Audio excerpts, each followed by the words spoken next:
So let's talk about getting onto a disability program when you have Sjogren's disease. This comes from a question from Elaine. She asked, can you get disability for this disease? Because I was diagnosed about 2 years ago and just about everyday things are getting hard to do. So I'm going to share my experience and my thoughts on this.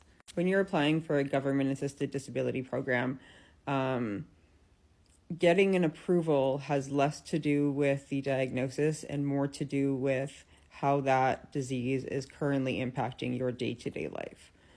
While a diagnosis will absolutely help you in your case, it doesn't necessarily mean that just because you have a diagnosis that you're going to get approved. And they do that because so many diseases can fluctuate. For example, Sjogren's disease, I was still able to work for 5 years after my Sjogren's disease diagnosis. Sorry, my cats are playing with that Flappy Bird toy that went all over viral on TikTok. So my biggest recommendation to somebody who's looking at the possibility of applying for disability, either now or in the near future, is I would take a pen and paper and write down everything that is difficult for yourself in your day-to-day life for like a week. And then compile that list into just clean it up and then bring that to your doctor to talk about how disabling the disease is. For example, when I applied for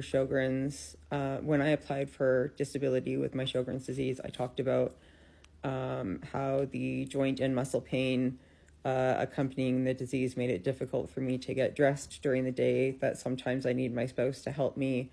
It takes me about 2 to 3 times longer for me to get dressed than a normal person, just due to the joint pain that comes with the disease.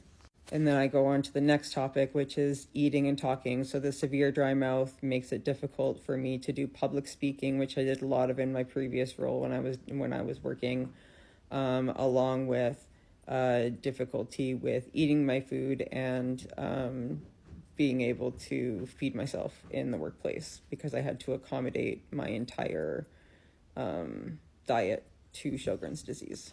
Then I talked about, my severe dry eyes and how difficult it is for me to look at a computer screen or working in a downtown office under the UV whatever lights can cause issues with my Sjogren's lupus. It was just I wrote an exhaustive list of all of the things that were impacting my day-to-day life.